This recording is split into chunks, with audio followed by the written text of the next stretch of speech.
The radical left has taken over the Democratic Party.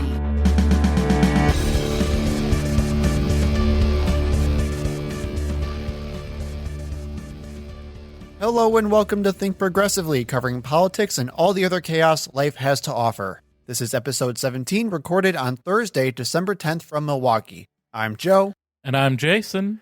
Happy Cyberpunk Day, everybody. It's finally here. I didn't know what you were going to say, and okay, I'm okay with this. You're on board? I'm on board. I don't have a way to play it, though. Oh, I got it for the PC. Oh, I only have like a laptop, so I can't really do much. Could it handle a laptop? It really depends on your laptop. I have a Mac. I would look into it. I don't know if it's going to be coming out for Mac OS or not. Either way, on today's episode, we ask if the U.S. government should cancel student loan debt. But first, the headlines. Fake news. Fake news. Fake, disgusting news.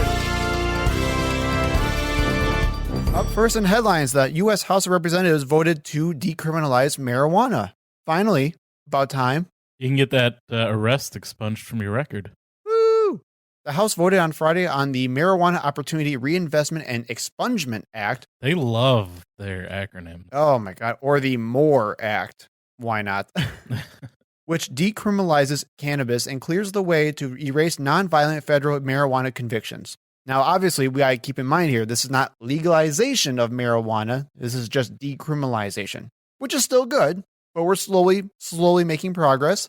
This has absolutely no shot in the Senate. So we're not actually making progress.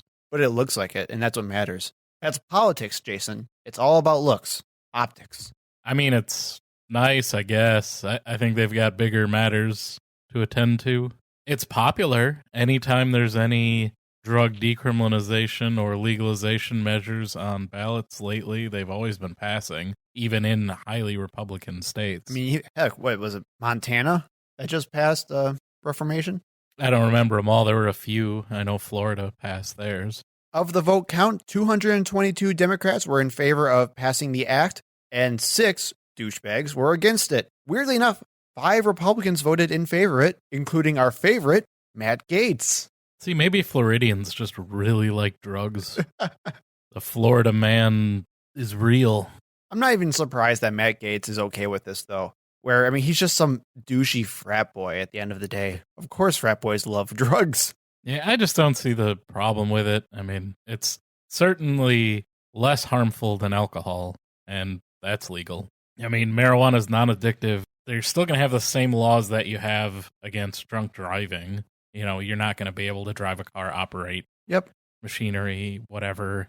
It's fine.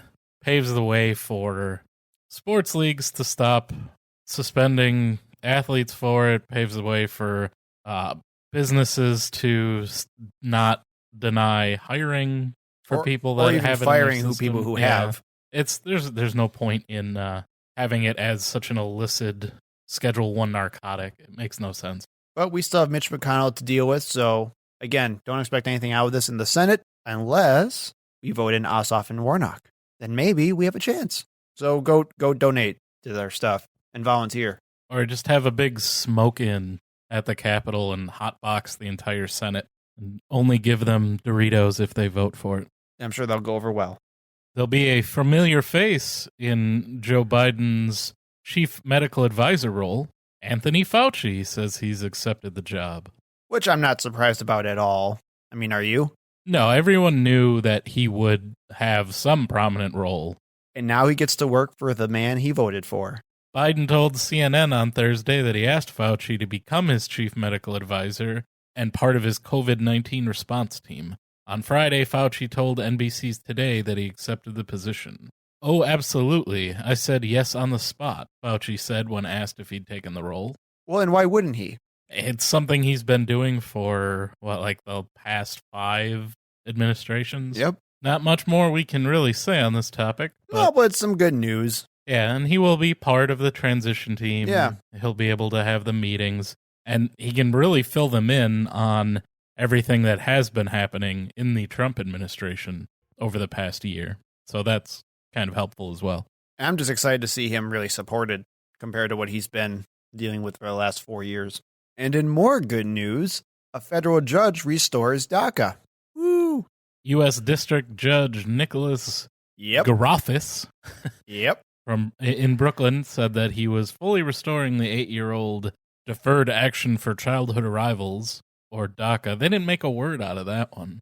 Program to the days before the Trump administration tried to end it in September of 2017. He ordered the Department of Homeland Security to post a public notice by Monday to accept first-time applicants and ensure that work permits are valid for 2 years. It's good news. Yes. It's not immigration reform, but it's at least We're getting back to pre-Trump. getting back to a program that was wildly popular, even among Republicans. I mean, but this is kind of what we need to expect from the next, at least 2 to 4 years, I'd say, at the very least, where we need just to praise the very small victories of just getting back to somewhat normal again. Yeah, this is what we can expect out of the Joe Biden administration, which is just reversing the damage that Trump did and Maybe do a little help. getting back to the Obama administration Goals and benchmarks. Yeah. Per se. Yeah. I mean, and again, as we all saw from the Obama administration, not quite the hope and change that we wanted, but better than the last 4 years. By a lot. Let's all remember, this is a program for people that were brought here while they were children by their parents. So the least that we could possibly do for immigrants, but at least we are doing it once again. In an unsurprising story, schools are having to confront an increased number of failing grades from kids learning at home.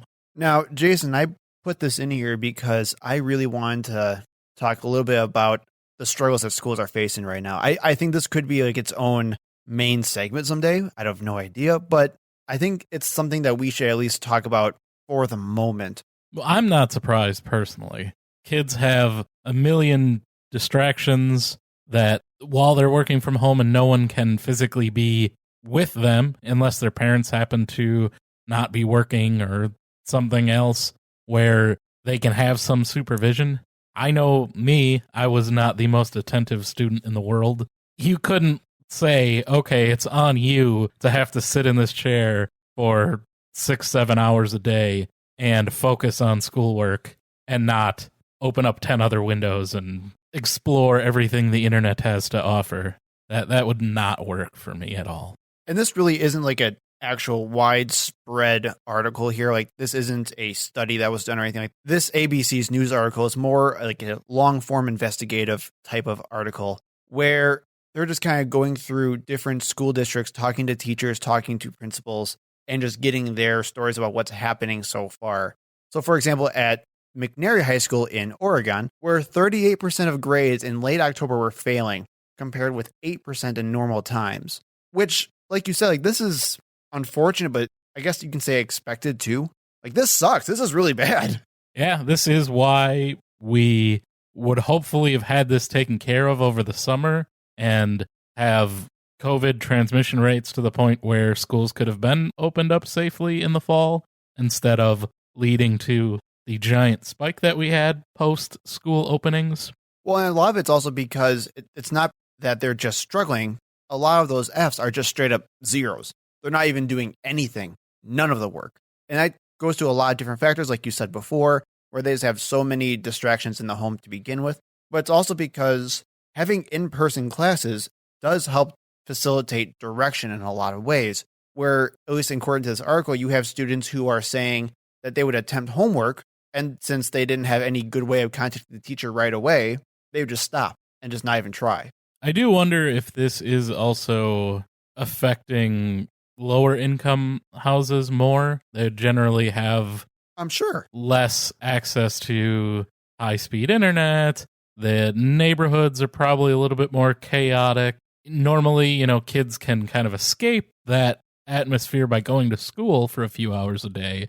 Now they're having to spend all day at home in a probably less than ideal atmosphere for learning. And what's really getting hit hard right now is, like this article also talks about, is the ESL students, the English as a second language students, where they just don't even know where to begin sometimes when it comes to this virtual instruction. And a big reason why I wanted to bring this up, Jason, is because I'm curious on getting your thoughts on adjusting grades to make it more acceptable for students who are struggling right now. Anything they can do to help kids out and give them that little bit extra assistance that they might need. These are not normal times. You're trying to learn from home. You don't have any kind of direct interaction with your teacher, with any of your classmates. It's very strange for everyone involved. I don't see the harm. And I never liked I think our school system could use less testing to begin with and more, I don't even know the term, but less rote learning and a more interactive system, which you really can't do right now. The things that I would really push for are even harder to do remotely. But yeah, so I'm all for if they're going to change it so that missed assignments hurt less. I was very bad at ever doing homework. Whenever I was home, I really wasn't doing any work. So I couldn't imagine personally doing this remote learning because, like I said, there's no way I would be using the computer for everything except schoolwork. How do you think this will impact the virtual versus in-person schooling debate? I think it shows that it's not a replacement for classroom learning. I'd agree with that. I don't know that it says that it can't work for some people or in some cases. Well, and we already knew this before. I think we talked about a WHO report where they said that these ideas with lockdowns and virtual learning is just not sustainable, especially for kids too. They're missing the whole social aspect as well. Right. No recess. I mean, I'm sure you can take a break, but it's not the same. Well, break to do what? Go on other things on your computer. Right. And I feel for schools and I feel for teachers right now because I don't know what else they can do. I mean, when you have a pandemic going around that's getting worse right now than what it was months ago, you can't put students in harm's way. You can't make sure that they're risking themselves and their own safety just to potentially get a better homework lesson in or a better math or reading lesson in. I just don't see it. But I think this also kind of shows the point that even in the best case scenario, this sucks. Point blank, this just sucks. It shows that we all, again, another reason why we all need to take COVID seriously. To get out of this. As soon as you're able, get vaccinated. So we have high vaccination rates. We have low community transmission. Numbers go way down. It's safe to open schools. Kids can return to in-person learning. We'll still wear masks, all that other fun stuff, but it won't be this gigantic spike of cases when they return next year, unlike what we saw this fall. That's all we can do. That's the solution. I've seen surveys that said 46% of Americans say they're going to get the vaccine. Hopefully it's going to be a lot higher than that. I'm so hoping so. But until then, we have to deal with this, and there will be consequences. And of course, we're going to hear oh, thanks, Democrats. This is what you get because you're caring about COVID, because you wouldn't just open all the schools and let the teachers die. And that's what makes me really upset about this whole thing, too, where you'll see a lot of conservatives and Republicans trivializing this entire matter, saying that it has to be either that we take COVID seriously or we need to take education seriously. And they'll bring stuff up like, well, our kids aren't getting the education they need. Well, we know that. That's why this sucks. This is a really shitty situation. But what do we want to do about it? We can't just let kids go out and get sick. We can't do that. So we just have to brace for as much damage as we can and try to fix it and minimize it. Our final headline of the evening. Texas is suing us. Did you get your summons delivered by a guy in a 10-gallon hat and a giant belt buckle like I did? I don't answer the door anymore. Y'all home? Like, nope.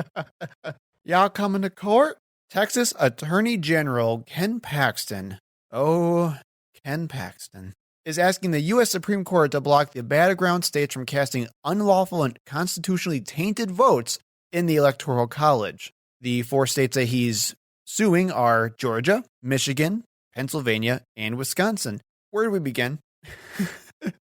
I never liked Texas. That's a good spot to begin with. In the suit, he claims that pandemic-era changes to the election procedures in those states violated federal law and asks the U.S. Supreme Court to block the states from voting in the Electoral College, which is again, really stupid because those 4 states were not the only states that made changes in the pandemic. But those are the states that they need to overturn the election. Well, this is the same like nationwide strategy as you saw Trump's campaign deal with in Wisconsin, where you had, well, there are so many issues in Wisconsin, but I'm only going to have lawsuits in Dane and Milwaukee. Like, why? And what makes it worse, 17 other states' attorneys general are joining him. Those states are Missouri, Alabama, Arkansas, Florida, Indiana, Kansas, Louisiana, Mississippi, Montana, Nebraska, North Dakota, Oklahoma, South Carolina, South Dakota, Tennessee, Utah, and West Virginia. All the yeehaw states. All the yeehaw states, except for Florida. But Florida's a mess. This comes way too close to some sort of internal war within a country. I don't know what you would call that. Well, this isn't civil, I can tell you that. These guys are way too crazy. So why do you think this is even happening? What do you think made Ken Paxton do this? Because the Republicans have long ago abandoned any illusion of democracy. Do you think this is legit? Do you think they're actually taking this seriously? Or do you think this is just a let's make Trump happy lawsuit? I think this is a let's do anything we can to get 4 more years of a Republican president. It shows that they don't care about the will of the American people, that they would rather live in a dictatorship than a democracy. All they want is their way. That's all that's important. They never cared about the rules. They never cared about our laws. They'll hold up the Constitution while trying to subvert legal votes by American citizens. I don't know how else to interpret that. That's what I see, and I don't really think all they're going to say is, well, it was rigged and there was fraud, but that's not reality. There's no evidence of that. Well, and Paxton's saying that the changes we made were unconstitutional. What changes is he talking about, and how are they unconstitutional? And you know what the Constitution has to say about elections? The states handle them themselves. I don't know what standing Texas would have over how other states handle their elections. Kind of goes against that whole states' rights BS. Well, I'm glad you said that, because in an interview, Paxton did say that for those states that acted out of accordance with the Constitution, Texans would also be affected. And that's their argument. Quote, our job is to make sure that the Constitution is followed and that every vote counts. In this case, I am not sure every vote was counted, not in the right way. It's literally just they did what I didn't want them to do, therefore they hurt Texas. And I don't really think that's how legal standing works. No, not even remotely. I don't know why I'm so upset by this article. I think it's because I can see Ken Paxton doing this. You know, he's shown and demonstrated that he's willing to be dumb all the time. I mean, just watch the guy on Fox News, for God's sakes. I do like this quote from Georgia's Deputy Secretary of State, Jordan Fuchs. The allegations in the lawsuit are false and irresponsible. Texas alleges that there are 80,000 forged signatures on absentee ballots in Georgia, but they don't bring forward a single person who this happened to. That's because it didn't happen. And that is the headline of all of this nonsense surrounding this election. Because it didn't happen? It didn't happen. Everything they're alleging, all of this fraud, all of this malfeasance, voting irregularities, Dominion software glitches, all this nonsense. Hugo Chavez. It didn't happen. And for those who are worried, that are thinking that this is a strategy to go to the U.S. Supreme Court, I highly doubt it. Because I don't think it'll get anywhere near the Supreme Court, because it'll probably die in the federal courts immediately. And the Supreme Court just recently threw out that Pennsylvania lawsuit. Yeah. So nothing's going to happen. Like all the other cases, nothing will happen. But this is just more crap to give to your crazy conspiracist friends and family. Running against the worst candidate in the history of presidential politics puts pressure on me. Could you imagine if I lose my whole life? What am I going to do? I'm going to say, I lost to the worst candidate in the history of politics.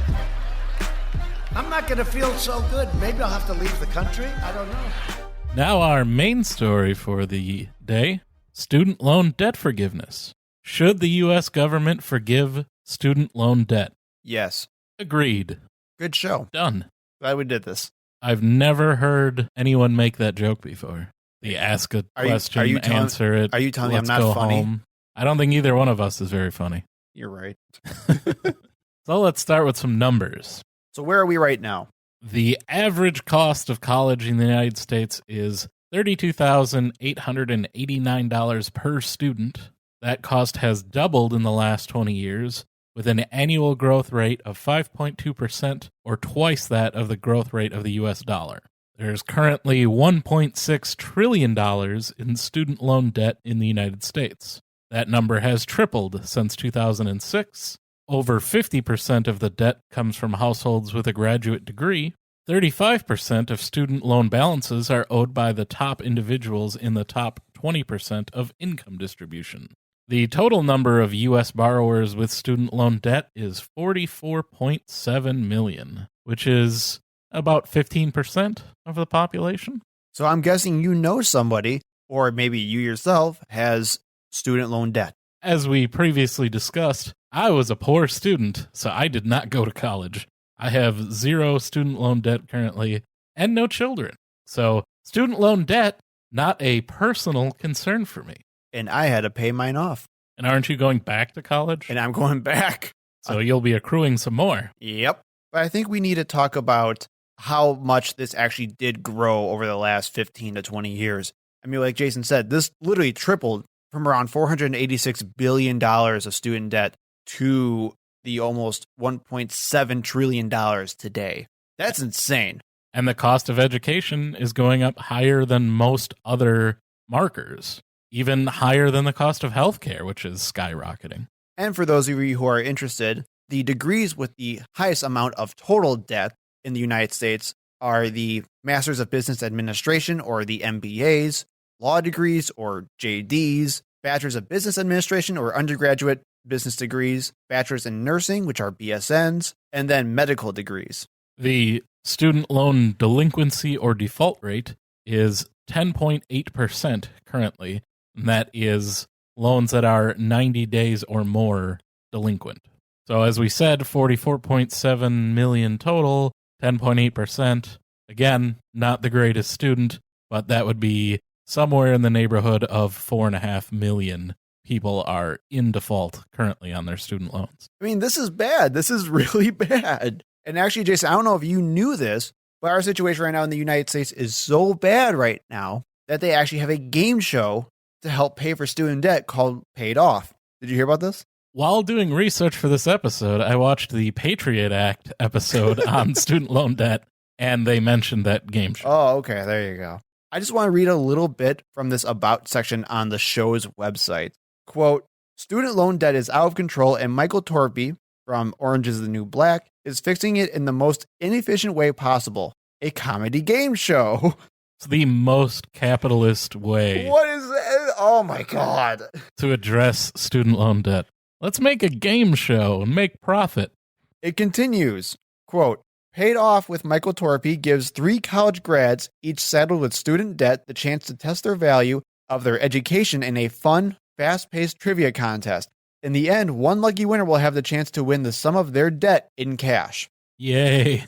One lucky winner. How sad do we have to be when we are competing to pay off our student loan debt for entertainment value? One down, only 44,699,999 to go. So I saw that same Patriot Act episode. I wasn't going to include it in this, but what was the slogan that the guy always said at the end of the show? I know it's not everything, Really? but I hope this takes some of the pressure off. Yeah. Just where are we as a country where this is a thing? I just don't understand this. What are we going to do next? Like a medical debt game show? I'm just still impressed that I remembered that off the top of my head without knowing you were going to ask me I'm that. proud of you. Thank you. What are we going to do? We need to do something. Debt's growing exponentially. More and more people are getting saddled with student loan debt. And it's mostly because you need a college degree to get a good paying job in your field. Years ago, only some people went to college. Nowadays, it's like a necessity, like you just said. So, Well, for entry-level jobs, you need a college degree. Yeah, I see quite a few that ask for, or they ask for a ridiculous amount of experience. Yep. And we constantly preach to low-income families and minorities that the way out of their situations is education.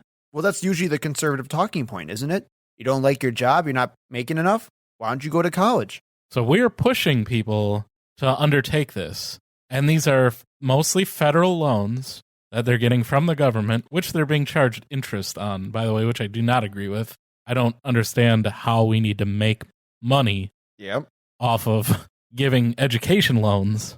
And we're saddling people with this debt. And over the last 20 years, we've had these catastrophic situations that have made really bad employment environments for these kids coming out of college with all of this debt. I mean, this is my generation. Millennials are getting killed right now in the job market. At 2008, we had the recession, job market tanked. Hope you didn't graduate from college around that time with a bunch of debt, because you weren't going to find a job. Coronavirus currently, difficult to find work. So we continually have this situation where we're pushing kids to college, and I don't have anything against higher education. I didn't go. I'm not a very good student yet again. I feel like I'm saying that this whole episode. I wouldn't have gotten much out of college going right out of high school because I really did not enjoy school, but I was still pushed as to, that's where everyone should go. That's what you should do. No, I totally agree with you, because let's get something straight here. I'm assuming, especially with what you just said, that we're not saying that college is for everyone. You don't necessarily have to go to college if you don't want to, but our job market is constantly raising the bar of what determines or what's expected for a entry-level position. And if you want to make a decent living in this country, you have to go to college for a lot of types of jobs. Now, there are jobs where you can kind of sit there and work for 15, 20 years and make an okay wage, but not everyone can do that. And even then, we as a country want to invest in our own citizens. We want to have a more educated population. That's what helps our country in the long run. So by helping people get out of college debt, that's going to help us for not just now, but for many years down the road too. Because you're not going to scare people that want to go into college who literally don't think they'd be able to afford it. The reason we started all of these federal loan programs for school was to try to make us competitive with Russia. It was looking at the Cold War and Russia's advancements in satellite technology that pushed for this in the first place, because we had to get a better educated United States workforce in order to compete. So what are we going to do then? We have a proposal by Senators Elizabeth Warren and Chuck Schumer to eliminate $50,000 worth of student loan debt per person. And we actually talked about this in a headline segment in a previous episode. This would only be eligible for people who make less than $125,000 annually, which I think is reasonable. And for record, that's an increase actually from Elizabeth Warren's plan when she was running for president, where she said this would only be for people with $100,000 or less. So she even raised it from what she had before. Joe Biden has proposed to eliminate $10,000 in debt per person. And his team argues that not every student loan needs forgiveness, because a lot of student loan debt is held by advantaged individuals who landed a decent job.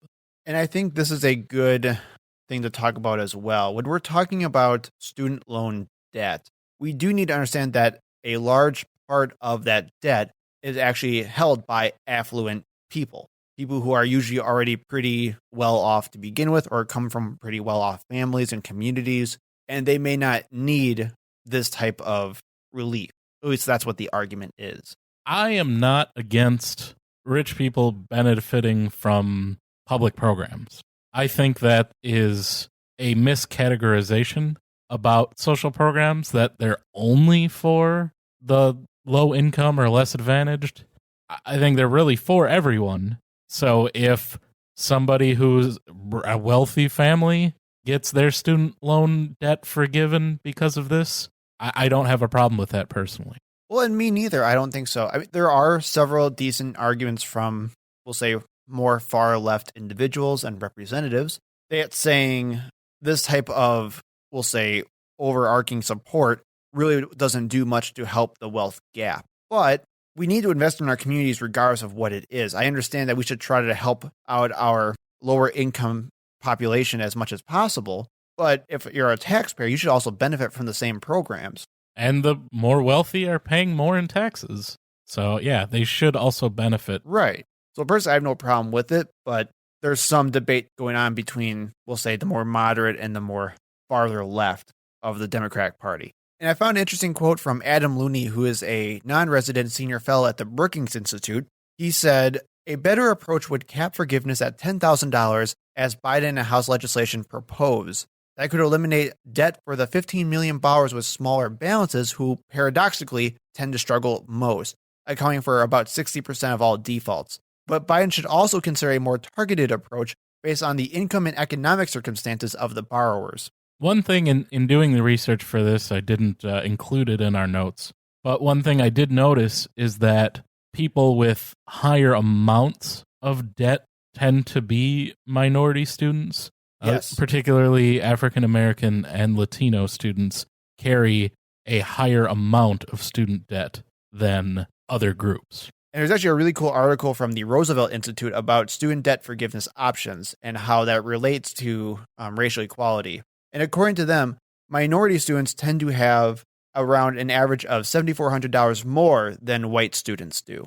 So we actually risk increasing the wealth gap if we forgive a smaller amount of student loan debt. Well, and I think it all comes down to strategy as well, where we have, we'll say, a large overarching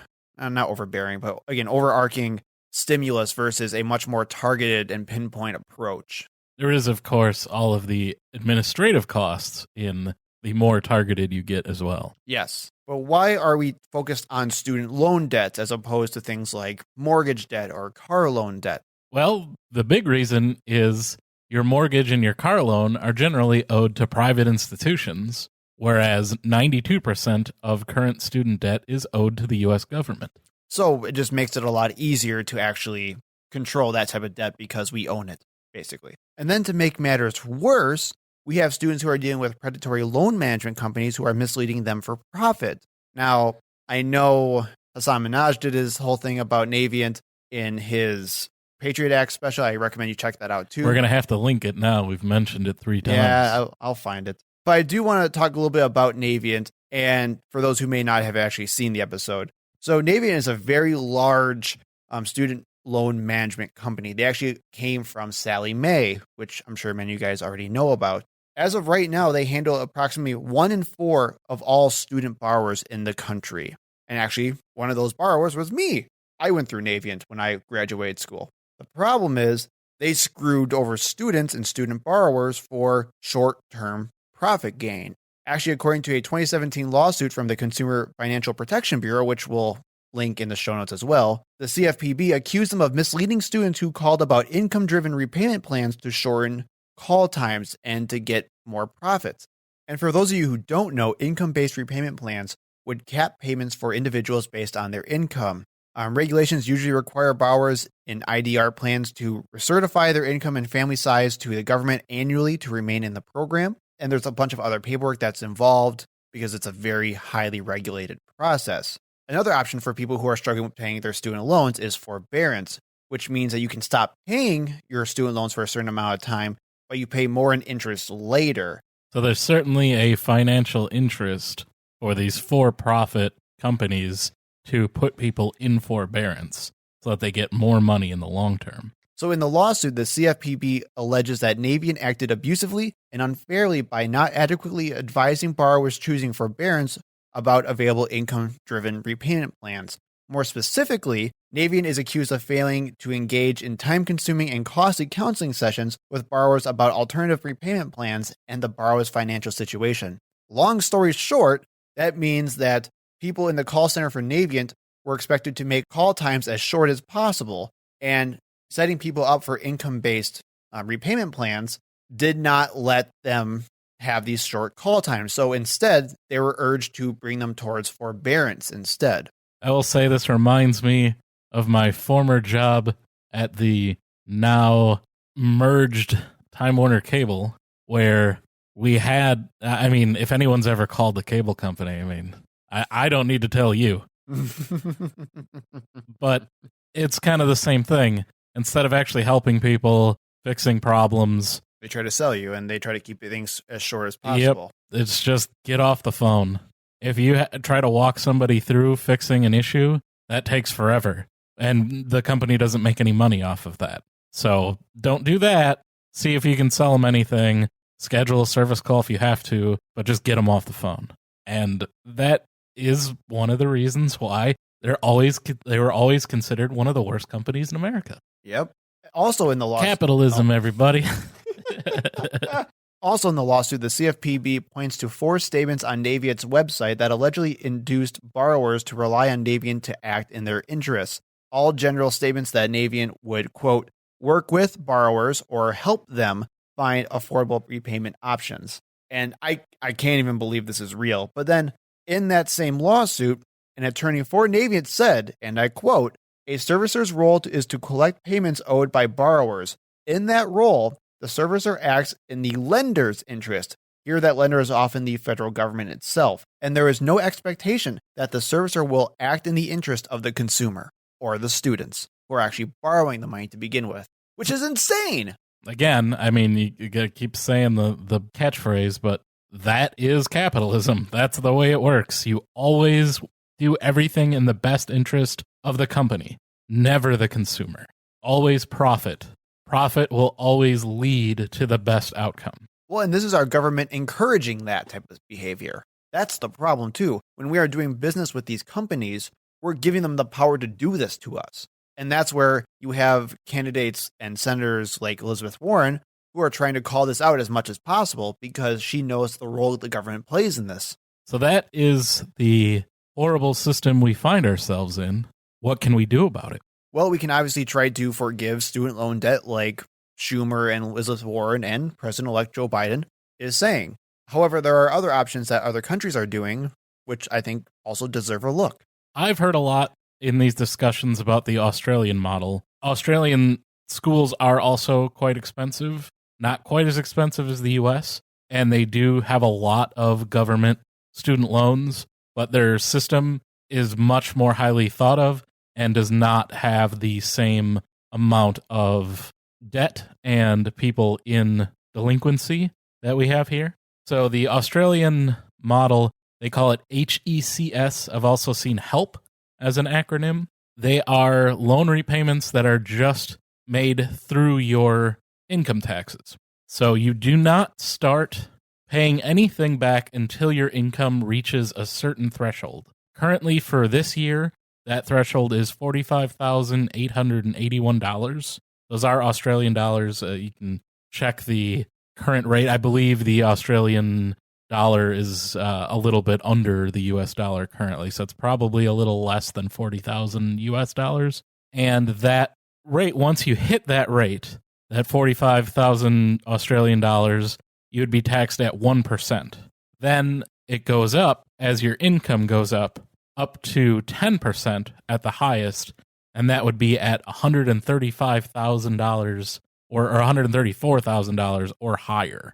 And that is basically an income-based repayment program. It's not a separate payment that you would have to make. It automatically comes out of your income, and it is graduated based on how much money you make. And if you never make that much money, you never make any payments. And the UK has a pretty similar system as well, where student loans aren't collected until the individual meets a certain income threshold. So if you don't have a job, the idea is you won't pay student loans, because that's the whole idea of investing in your workers. And then, like the Australian model, well, I want to make sure I get this correct, Ace, before I say it.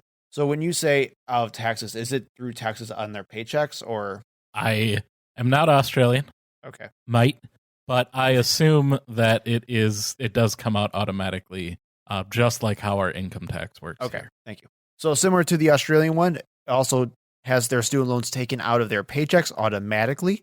And then also after 25 or 30 years, based on whatever plan that you're on, your loan's actually automatically canceled if you pay it for that long.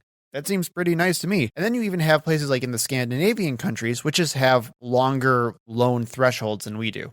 And then you don't need those companies like Avient to manage because it would all be automatic. Right. Just like no middleman at all. Yeah. So I don't mind putting those types of companies out of business at all. But there are other things that we can do as well, other than restructure our repayment process or repayment system in this country. We can do things like make college more affordable to begin with. Seems like a good idea. Biden has proposed a 2-year free community college or vocational colleges, and I would be all for that. That would same here. That would probably be the type of education that I would still be able to do at this point in my life and benefit the most from. And if it were free, I probably would attend. I would also like to see, if not highly reducing tuition, making public universities free. I would like to see it's not been proposed, except like Bernie Sanders proposed it, but I think we could get to that. I would like to see us actually invest in education rather than some of the things that we do. They are government-run colleges. We have free public lower education. I don't see why we shouldn't have free public higher education as well. Well, and it's because for some reason in this country, people believe that going on to school is just a personal choice, and that's it. The only investment that can be made from going to school is an investment in yourself. You are going to school, you want a better job, therefore you go get schooling in whatever field you want and try to get that better job later on. What people need to realize, though, is, again, education is a country's investment in its own population. We want an educated population because that's where our work is going. When you have manual labor jobs that are being replaced left and right, we're not going to need as many manual laborers anymore. We need more educated people to handle more complex systems. And our government needs to incentivize people to do those things. So making things like at least 2-year college and vocational programs free, that would be wonderful for what our country can do. But I mean, that leads us into criticisms of paying off student loan debt. Obviously, you've heard lots of criticisms from all over the place, whether it's from Fox News to whatever Republican representative you want to have. I don't know the guy. Who's the guy with the eye patch? Dan Crenshaw, I believe. Yeah, Dan Crenshaw in Texas, I believe, has been very vocal in opposition to paying off and lowering student debt. So I want to go through some of this, and we can try to steelman it the best way we can. All right, so the number one criticism that I've heard, and I tried to watch some conservative videos on this. I tried to watch a Ben Shapiro video. I got like 5 minutes in. I can't take it. But the number one criticism was Family Feud style. Ding, ding, ding. It's unfair to me because I paid off my student debt. Who cares? Right. I don't see that as a valid criticism.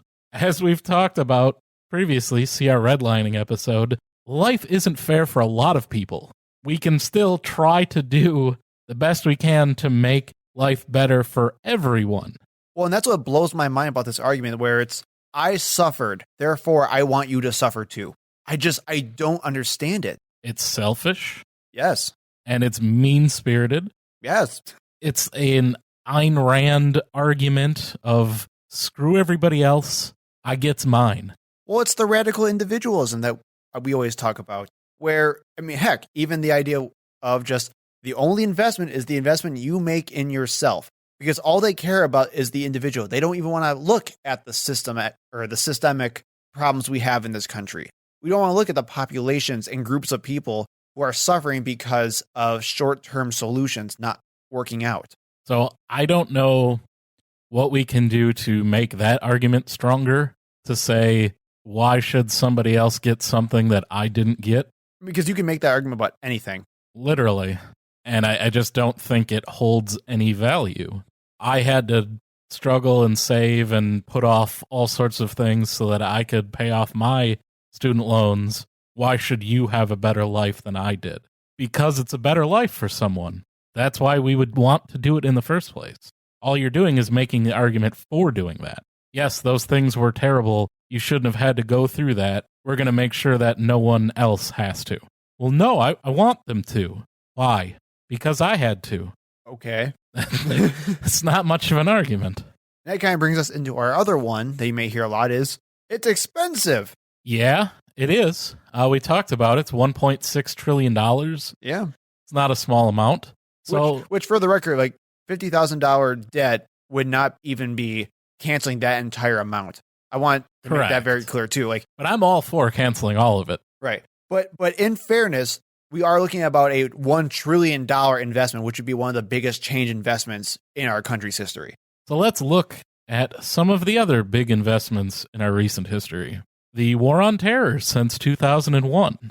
Estimated that we've spent over $6 trillion just in monetary. That's not all of the lives that we've ended of innocent people in the Middle East. All of the United States soldiers that we've killed for pride, I suppose.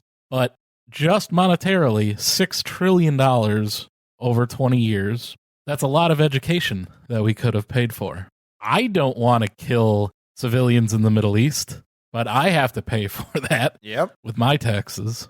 The TARP bailout in 2008, following the recession, $700 billion just in the direct TARP program.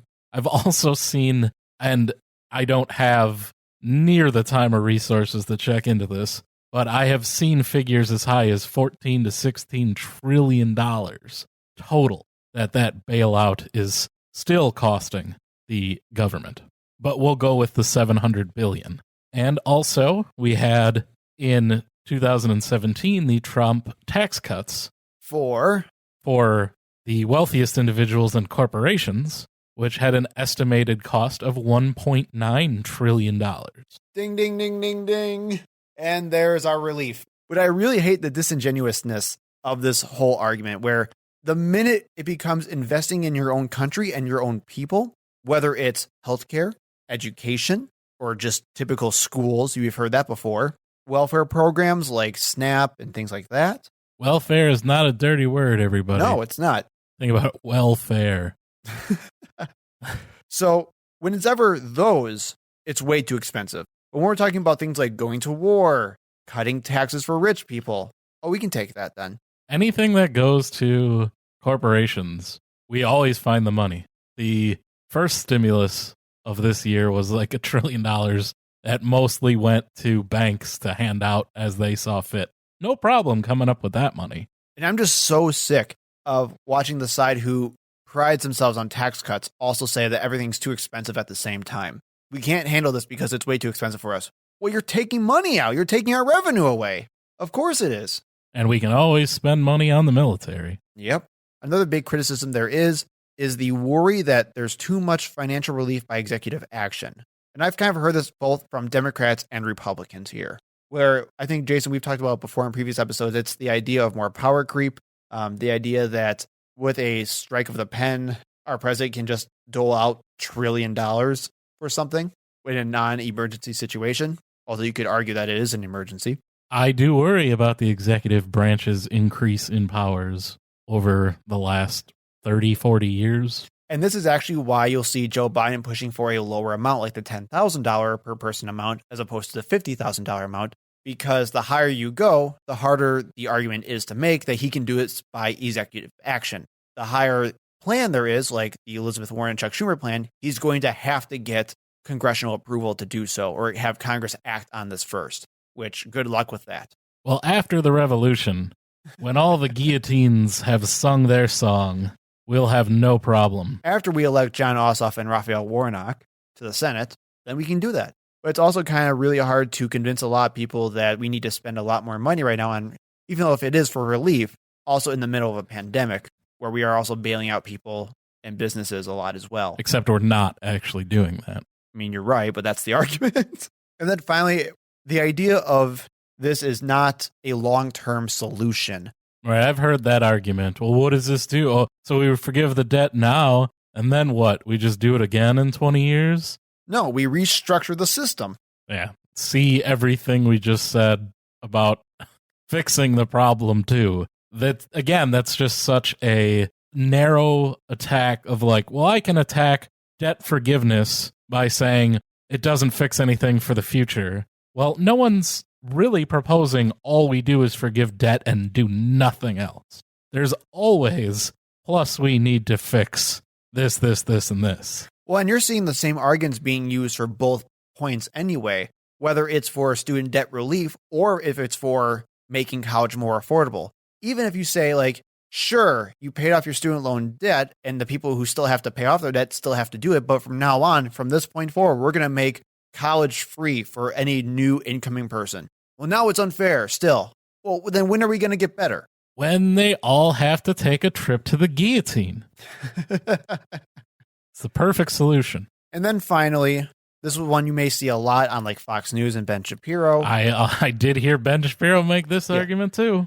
Why should I have to pay for someone to go to college for a useless degree? Liberal arts majors. I don't want to pay for some damn liberal in California getting a gender studies degree. It's always the money. gender studies. They always say that. Well, as we talked about earlier, the people that tend to have more debt are actually STEM degree fields because that education is much more expensive. And who cares? You should be able to get a degree in whatever field suits your interests. It's not impossible to get a job with one of those degrees. No. As a journalist, Ben Shapiro should know that. As a journalist with a useless law degree, Ben Shapiro should know that. Also, how come the people that say that they worked so hard to pay off their student debt are also from super rich families? Like, you didn't really. We all know who was paying off those loans. Come on.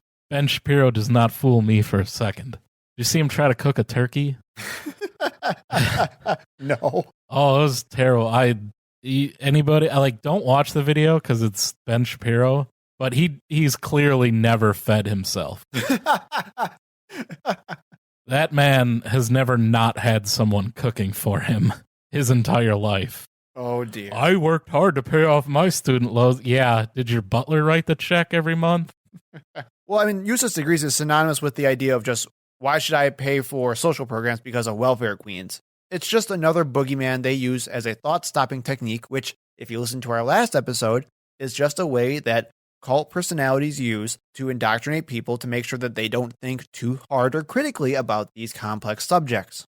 It's just a way to divide us and keep us fighting amongst themselves so we don't build the guillotines. So, Jason, I want to make sure we have this correct here. I really want to steel man this. What are these conservative solutions for this problem?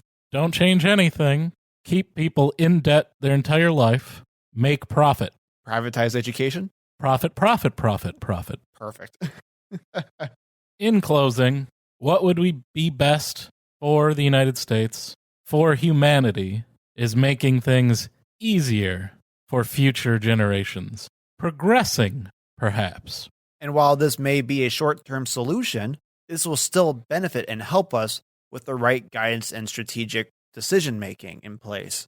And also, let's fix the system so that we also have the long-term solution. Right, so we don't have this happen literally again. You should not have to go in debt for the majority of your adult life in order to pay for an education. Oh, and we totally forgot my favorite conservative point. Well, there's a way to pay for college. Join the army. You shouldn't have to risk your life. Who pays for the army, Joe? I believe the magical man in the sky does. Okay. With the religion bucks. So just free money for as many people as want to join the military. I mean, then we'll pay for it. I mean, Republicans spend it like there is. But if you don't join the military, then we won't pay for it. That is a horrible. We didn't even put that in the conservative art because that is like way worse of an argument. But you're right, though. You shouldn't have to go into debt. You shouldn't put your livelihood at risk just because you want to better yourself and your livelihood. So support these structural programs, support investing in your labor, support investing in your population so we can have a more educated population and help people push this country forward. I want somebody who knows how to run the router and the Wi-Fi in my retirement home. Because I swear if my internet goes out, I'm going to be mad. So I want a well-educated young workforce by the time I get old enough to have to take advantage of it, and not somebody who's working 60 hours a week to pay for his crippling college debt, or her. So this really does seem like the Democrats are using this as a way to gear up for the next big fight. So get ready to hear a lot more about this in the news. Get ready to hear some really bad arguments from conservatives and shut them down. Let's invest in our economy. Let's invest in our people. Let's invest in guillotines. After our education, because you need to know how to build them. Yeah, you don't want poorly built. Invest in engineering programs for people to make guillotines. And then we eat the rich. Invest in engineering programs in culinary schools, and then guillotines and eat the rich. Good night, everybody. Thank you for listening. We hope to see you in the next episode. You can find us on Facebook and Twitter at ThinkProPod. You can email us at thinkpropod@gmail.com. And remember, when in doubt, think progressively.